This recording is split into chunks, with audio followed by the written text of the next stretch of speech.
आपकी बढ़ा दी, सवालों की संख्या बढ़ा दी आपकी।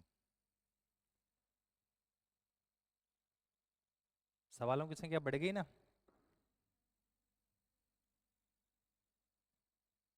चलो दिख जाएगा क्या आपको? चलो मैं से बता देता हूँ आपको।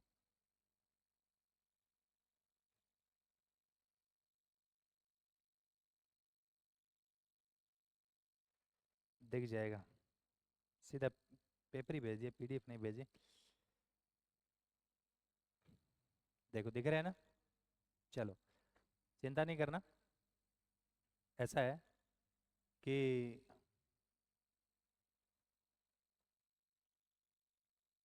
दूसरा पेपर है, सेकंड पेपर है। पहला तो हमने पढ़ लिया, जो बिना ऑप्शन का जो पेपर होता है आपका, और पेपर की वजह से फोर्थ ग्रेड की वजह से थोड़ा उसको डिले कर दिया। तो टेस्ट नंबर 2 है, बिना ऑप्शन को है, ध्यान रखना है। इजी है, ज़्यादा टफ नहीं है। तो पहला सवाल है, अंग। अंग जो है ना, अंग, अंग 16 महाजनपद है। अंग जिसकी राजधानी चंपा हुआ करती थी। महाभारत काल में कर्ण वहां का राजा हुआ करता था, अंग नरेश कर्ण। अंग का प्राचीनतम उल्लेख किस ग्रंथ में मिलता है? तो आपको पता है, अंग ऐसे अंग और ऐसे करत हो अथर्ववेद। अंग का प्राचीनतम उल्लेख कहाँ मिलता है? अथर्ववेद। वेद चार है ना, ऋग्वेद, यजुर्वेद, सामवेद, अथर्ववेद। तो अंग पकड़ लो, ऐसे अंग और ऐसे अथर्ववेद। उत्तर वैदिक काल के अंदर पूर्व दिशा के राजा को क्या कहा जाता था? पूर्व दिशा के राजा को बोलते थे सम्राट। अपन बोलते हैं मौर्य राजा सम्राट, अशोक सम्राट। तो अशोक पाटलिपुत्र पूर्व में, ऐसे याद रखो। गौतम बुद्ध को महापरिनिर्वाण की प्राप्ति कहाँ हुई? तो कुशीनारा। कुशीनारा या कुशीनगर, जो मल गणराज्य की राजधानी हुआ करती थी, वहां गौतम बुद्ध को महापरिनिर्वाण की प्राप्ति हुई। अस्मक, अस्मक राज, अस्मक जनपद की राजधानी कहाँ थी? तो आपको पता है, अस्मक महाराष्ट्र में। पोर्टल, पोर्टल बोल दो, पेदन्य बोल दो, पोतन बोल दो, एक ही बात है। महाराष्ट्र में पड़ता है अस्मक महाजनपद, गोदावरी नदी के किनारे की सहायक है ना, गोदावरी नदी।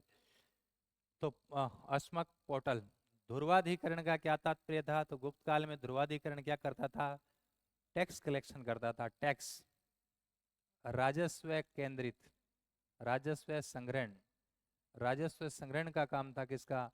ध्रुवाधिकरण का। किस गुप्त राजा के टाइम स्वर्ण सिक्कों में मिश्रण की मात्रा सर्वाधिक थी? तो स्कंदगुप्त। कौन?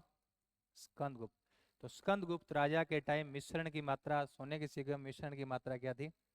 ज्यादा थी।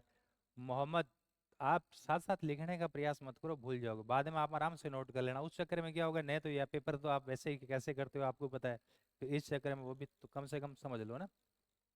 ध्रुवाधिकरण मैं ग्रुप में पीडीएफ डाल देंगे, वीडियो पे रहेगा।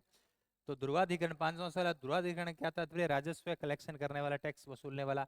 किस गुप्त राजा के इसमें स्वर्ण सिक्कों में मिश्रण की मात्रा सर्वाधिक थी? तो स्कंदगुप्त। याद आया? भीतरी गांव स्तंभ लेख से स्कंदगुप्त की जानकारी मिलती है। तुगलक प्रशासन में दीवान एक कोही कैसा विभाग था? दीवान एक कोही, कैसे पकड़ लो, दीवान एक कोही, दीवान एक कोही। तो सातवें का आंसर हो जाएगा कृषि, कृषि विभाग था दीवान एक कोही, कृषि विभाग, एमबीटी मोहम्मद बिन तुगलक। याद आया? फिर आठवां देखो, कर्षक वर्ग की कोई भी महिला बिना आभूषणों के नहीं देखी जा सकती थी। है, अफीफ का कथन है, किसका है? अफीफ, किसका है? अफीफ, ठीक है। किसान वर्ग की कोई महिला बिना आभूषणों के नहीं देखा जाती। बाबर ने चालाक अफगान कहकर किसके विरुद्ध हुमायूं को सचेत किया? ये तो बहुत सिंपल है, याद है ना आपको? शेर खां या शेर शाह सूरी। तो याद रख लेना, शेर खां या शेर शाह सूरी। हुमायूं को कहा था बाबर ने, ये चालाक अफगान, इससे सावधान रहना, शेर खां। अन्य गांवों में भूमि जोतने हेतु जाने वाले कृषक क्या कहलाते थे? आपको याद है क्या कहलाते थे? पाई कास्त। अन्य ग्रामों में जाते थे। 10वें का आंसर क्या हो जाएगा? पाही कास्त। अरे बताया था ना, तीन टाइप के मुगल काल में, काई का, पाई कास्त, खुद कास्त और मुजाहिरीन। तो खुद करते थे खुद कास्त, दूसरे गांव में जाते थे पाई कास्त। 11वां, मुगल साम्राज्य को प्रांतों में विभाजन सबसे पहली बार किसने किया? 1580 में करियो। और किसने किया था? अकबर ने। और प्रथम बार जब अकबर ने मुगल साम्राज्य को बांटा तो कितने सूबों में बांटा? 12। तो प्रथा 1580 में अकबर पहली बार मुगल साम्राज्य का विभाजन 12 सूबों में करता है। किस जैन मुनि को अकबर ने जगत गुरु की उपाधि दी? याद है, हरि विजय सूरी। कौन है? हरि विजय सूरी। तो क्या आंसर हो जाएगा? हरि विजय सूरी। शिवाजी राज्य में आय का प्रमुख स्रोत क्या था? तो इनकम का शिवाजी का भू राजस्व था। और क्या था? तो शिवाजी का क्या था? भू राजस्व। क्या था? भू राजस्व। नेक्स्ट आप याद रखो, लंदन का व्यापारी जो 1603 में आगरा पहुंचा वो कौन था? आगरा की जगह लाहौर है, इस है ना, लाहौर पूछ रहा है वो, लाहौर। तो ध्यान रखना, आगरा की जगह लाहौर कर लो। तो लाहौर कौन पहुंचा? तो आपको याद है कि अकबर के टाइम स्थल मार्ग से आने वाला जॉन मिल्डन हॉल। कौन है? John Mildenhall. John Mildenhall. John Mildenhall. John Mildenhall. John Mildenhall स्थल मार्ग से भारत आने वाला पहला इंग्लैंड का नागरिक था। अकबर के टाइम में आया था जॉन मिल्डन हॉल, है ना। आपने गलती से ये भी लिख लिया होगा 1608। तो 8 यदि आप मान रहे हो तो 29 हो जाएगा। वो तो आप पर डिपेंड है कि आपने कैसे सवाल को समझा। आप कई बार बच्चे सोच रहे थे कि 3 की जगह मिस प्रिंट हो गया 8 होगा, मान लो ऐसे सोच लेते हैं तो 29 लिखा। तो यदि आप सोच के 29 लिखा तो 8 में तो 29 है, 3 में आगरा नहीं लाहौर के अंदर कौन आया था? John मिल्डन hall. करीम खां और वासिल मोहम्मद और चित्तू कौन थे? ये पिंडारी नेता और सेनाधिकारी। ये करीम खां क्या थे? पिंडारी। पिंडारी नेता और सेनाधिकारी, ठीक है। करीम खां, वासिल मोहम्मद और चित्तू। बहाबी आंदोलन का मुख्य उद्देश्य क्या था? बहाबी आंदोलन था ना, अब्दुल बहाव जिसके प्रवर्तक है, भारत में पुनः मुस्लिम सत्ता स्थापित करना। बहाबी आंदोलन का मुख्य उद्देश्य क्या था? भारत में पुनः मुस्लिम सत्ता स्थापित करना। भारत में पुनः मुस्लिम सत्ता स्थापित करना। तो देखो 16, 16 देखना है ना, 16। भावी आंदोलन का प्रमुख उद्देश्य क्या था? ये देखो, भारत में पुनः मुस्लिम सत्ता की स्थापना करना है। भारत में पुनः मुस्लिम सत्ता की स्थापना करना है। भावी आंदोलन का प्रमुख उद्देश्य क्या था?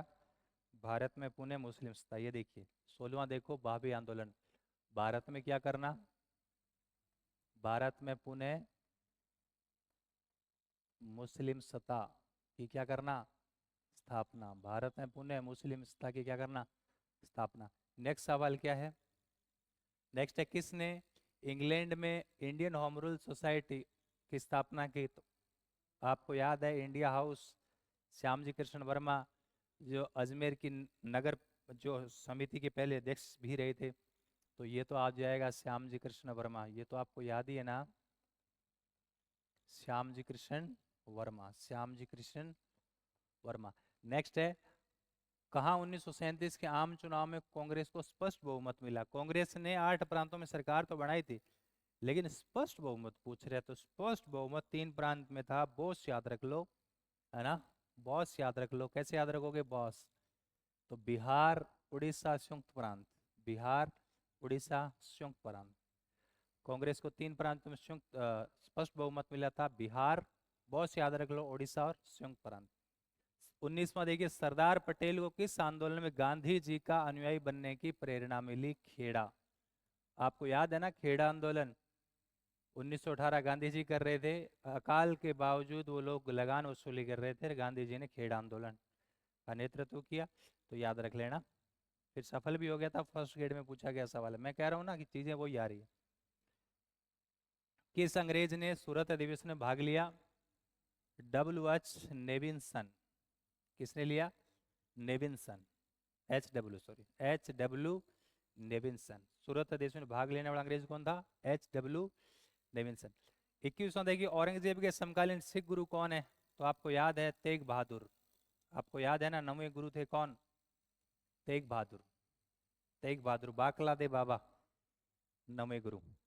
अबुल फजल के द्वारा मुद्रा में सांकेतिक प्रति बीघा राजस्व दर को क्या बोलते थे?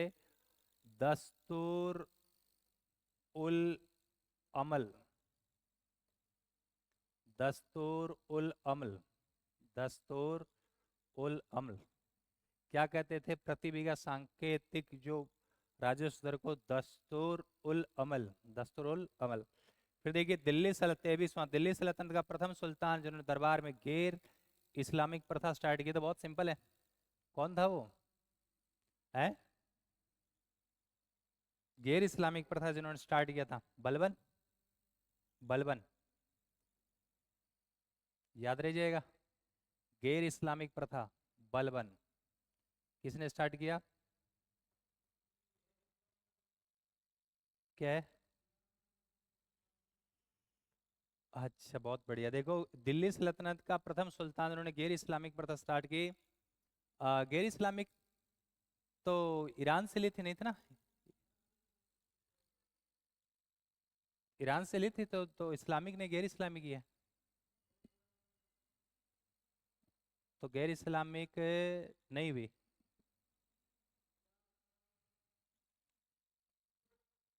गैर इस्लामिक बलबन स्टार्ट करता है, ठीक है। ईरान से ली थी नौरोज, और जो आप बोलते हो सिजदा बाबोस।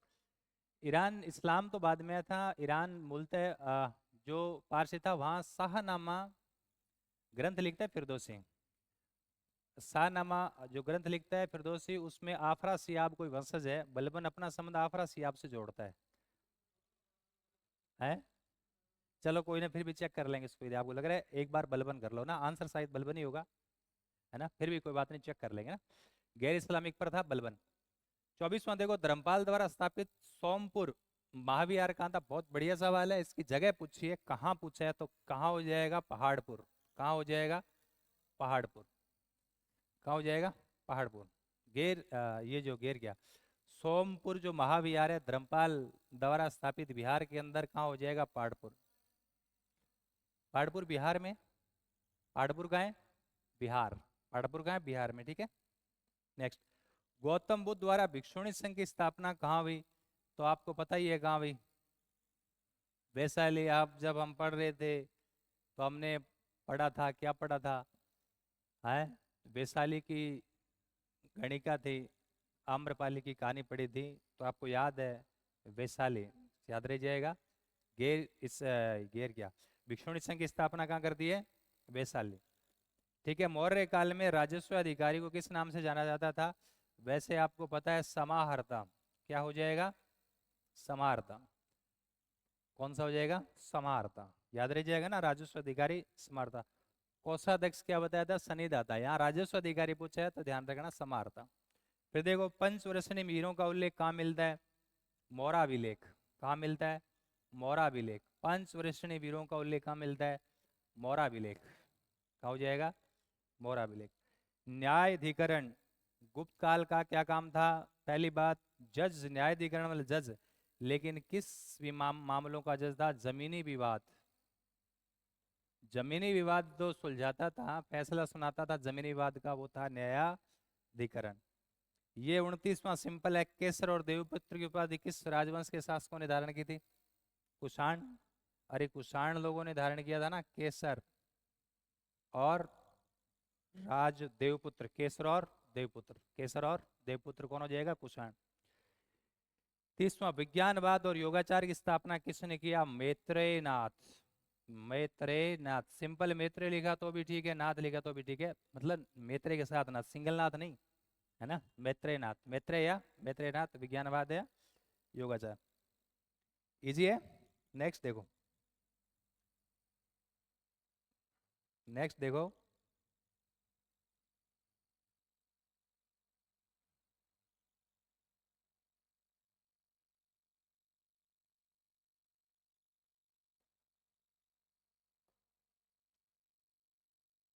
30 तक आ गए ना? विज्ञानवाद या योगाचार? 30 तक आगे तो आगे देखो, विज्ञानवाद या योगाचार, ये देखो,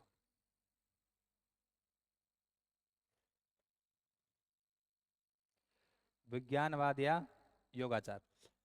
फिर मिताक्षरा बहुत बारी पूछा है भाई,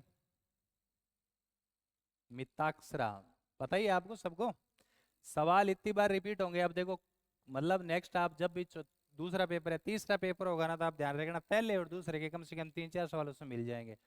और 10 पेपर तक आते आते तो हालात ये हो जाएगी कि लगभग 10 से 15% पेपर आपका, हर पेपर रिपीट होगा।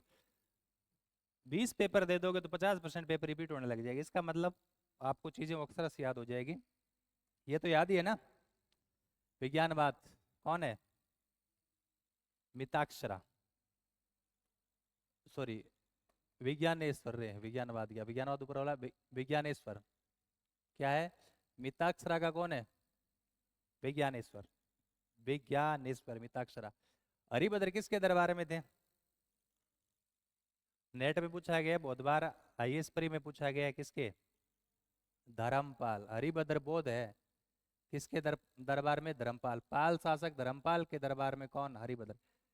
तारीख फिरोज शाही की रचना किसने की? तारीख फिरोज शाही नाम सेम नाम से दो लिखते हैं, ए बी, अफीप और बरनी, अफीप और बरनी दोनों लिखते हैं, है ना, याद रहिएगा। अफीप और बरनी तारीख फिरोज शाही दोनों लिखते हैं, है ना। फिर है जामवती कल्याणम। जामवती कल्याणम किसकी, कौन सी भाषा में लिखा गया? तो जामवती कल्याणम नाम से पता चल जाता है, जामवती कल्याणम संस्कृत भाषा में लिखा गया। जामवती कल्याणम, जामवती कल्याणम की भाषा पूछी तो कौन सी है? संस्कृत। मीर सैयद अली हमदानी किस सिलसिले के संत थे, किस शाखा के संत थे? कुबराबिया। शाखा की उपशाखा होती है कुबराबिया, कुबराबिया। तो मीर सैयद अली हमदानी कुबराबिया शाखा से संबंधित है। फिर आप याद रखो, प्राग ऐतिहासिक कालिक पुरातत्व का जनक किसे माना जाता है? ये सिंपल है, कनिगम। हम कनिगम को क्या मानते हैं? कनिगम को पुरातत्व विभाग के जनक, पुरातत्व के जनक कनिगम, ठीक है। बहुत इजी। होमोसेपियंस का उद्भव कब हुआ? देखो यहाँ से लेकर अब 36 से लेकर 45 लास्ट 10 सवाल है, ये आपके पाषाण काल से संबंधित है, जो कि मैंने कहा था कि ये वैसे ज्यादा टफ नहीं है। प्रयास करना है कि वैसे तो आप पढ़ेंगे तो ज्यादा बड़ा हो जाएगा, लेकिन वो त्रिशूल बुक के अंदर शॉर्ट में ही दे रखा है, केवल उतना अक्षर से याद कर लो, फिर बाकी चीजें आप ऑटोमेटिक आ जाएगी। तो होमोसेपियंस का उद्भव किस काल में हुआ बताओ? उच्च पूरा पाषाण, उच्च पूरा पाषाण। होमोसेपियंस का मतलब समझ रहे हो? ज्ञानी मानव, ज्ञानी मानव जो था ना, होमोसेपियंस का उद्भव उच्च पूरा पाषाण, उच्च पूरा पाषाण। ये सारे बढ़िया सवाल है। पूरा पाषाण कालीन स्थल चिरकी किस राज्य में पड़ता है? चिरकी महाराष्ट्र। क्या बात है, बहुत बढ़िया। चिरकी कहाँ है? महाराष्ट्र। और मैंने कहा था कि भाई देखो ऐसा है, ये स्थल है वो मैप से दे रखे हैं तीनों, वो एक बार ढंग से देख लेना। चिरकी नीचे लिखा हुआ है संगनकल्लू, मध्य पाषाण काल का कौन है? संगनकल्लू किस राज्य में पड़ता है? कर्नाटक। बहुत बढ़िया, क्या है? कर्नाटक, कर्नाटक। चिरकी तो महाराष्ट्र में है और संगनकल्लू कहाँ है?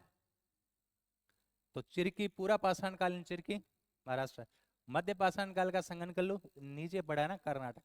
मेहरगढ़ के बाद दूसरा सबसे प्राचीन नौपाषाणिक स्थल जहाँ 200 ईस्वी पूर्व कृषि के लिए जाना जाता है, मेहरगढ़ था, ध्यान है।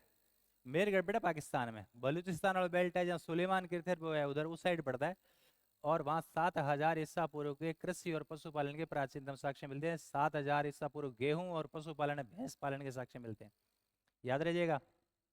और दूसरा, दूसरा है किल्ली गुल मोहम्मद, पाकिस्तान में ही है, किल्ली गुल मोहम्मद। ए क्यों याद है मड़वी किल्ली अलगी, किल्ली गुले मोहम्मद, अब थोड़ा देखना पड़ेगा। हालांकि मैंने प्रयास किए। देखो ऐसा है, आप जब संक्षिप्त चीजें जब पढ़ रहे हो तो वहां आपकी ड्यूटी बन जाती है कि वहां कंप्लीट याद हो, आपको अक्षर से याद हो। तो ये 10 सवाल वहीं से दिए, एक भी सवाल बार नहीं, कम से कम आप उतना तो अक्षर से याद लो, उतना हो जाएगा तो बाकी अपने आप आ जाएगा। किस काल को फलक संस्कृति कहा गया? मध्य, मध्य पूरा पाषाण, मध्य पूरा पाषाण। भाई फलक संस्कृति किसको कहा गया? मध्य पूरा पाषाण, फलक संस्कृति मध्य पूरा पाषाण। चापर चोपिंग पेबुल पुबल हैंडेक्स हस्त कुटार संस्कृति निमन पूरा पाषाण, निमन पूरा पाषाण, निमन पूरा पाषाण। ध्यान रखना, चापर चोपिंग पेबुल जो संस्कृति है निमन पूरा पाषाण, फलक है मध्यपुरा पाषाण, होमोसेपियंस उच्च पूरा पाषाण। नवपाषाण कालीन या नियोलिथिक शब्द का प्रयोग सबसे पहले किसने किया? इजी सवाल है, किसने किया? लुबाब, सर जॉन लुबाब। नियोलिथिक, नियोलिथिक का कौन कर रहा है? लुबाब। कौन कर रहा है? लुबाब। दक्षिणी भारत में प्रयुक्त होने वाली पहली फसल, बहुत बार नेट में पूछा गया सवाल है, कौन सी थी? रागी। अरे वाह, तुम पढ़ गए आए हो।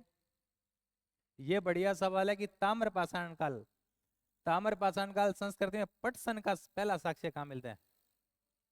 नेवासा। कहाँ है नेवासा? पटसन, पटसन का कहाँ मिल रहा है? नेवासा। दक्षिणी भारत में प्रयुक्त वाली पहली फसल कौन सी थी? रागी। और ताम्र पाषाण काल में जो है पटसन का प्राचीनतम साक्ष्य कहाँ मिलता है? नेवासा।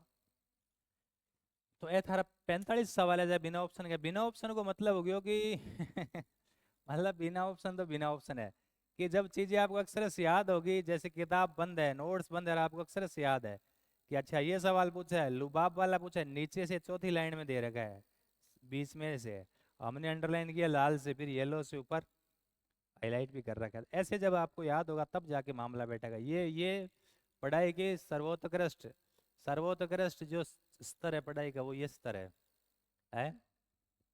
बताओ आप। ठीक है, पेपरिया थे सारा फाइल में लगा लियो बढ़िया तरीके से, कोई समस्या को नहीं। और हालांकि आप प्रयास करो, मैं जो कहता हूँ देखो ऐसा है, मैं तो ये प्रयास करता हूँ कि जगह तेरी नोट्स में चीज़ें दे दी है नहीं भाई, बिना ऑप्शन जब दे रहे हैं तो आपको जब 10 पेज दे दिया तो 10 का मतलब 10 तो आपको अच्छे से याद होने चाहिए। नोट्स प्लस बुक मिला के आप पढ़ लो। अब तो आपकी वो एनसीईआरटी का सार संग्रह भी पहुंच गया है ना, वो भी आप देख लेना, उसमें भी लगभग 350 पेज है। सेम ही चैप्टर भी मैं दे रहा उसे। ठीक है, तो ए तारा 45 सवाल, तो आपने अच्छा किया, मुझे पूरा भरोसा है कि आप पढ़ बढ़ के आते हैं तो फिर अच्छा ही आप करेंगे। ठीक है, तो ऐसे आपको ध्यान रखना है। नेक्स्ट